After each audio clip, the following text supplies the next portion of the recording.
শক্তিশালী ঔষধৰ কাম কৰে।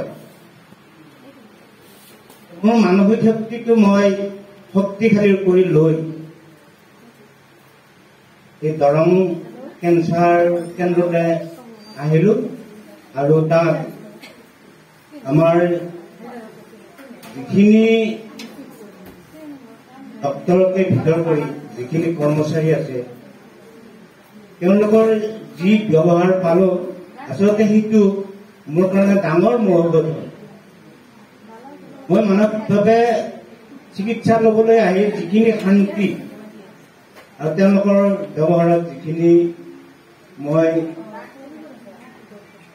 উপকাৰ পাইছিলো সেইটোৱে মই ভাবো যে প্ৰথমে মোক সুস্থ হোৱাৰ সেইখিনি মোৰ সময়। তাৰপিছত মই যিজন ডক্টৰৰ ছিলো তেখেত মানস ৰঞ্জন সেনাপতি ছাৰ, তেখেতক মই মোৰ নিজৰ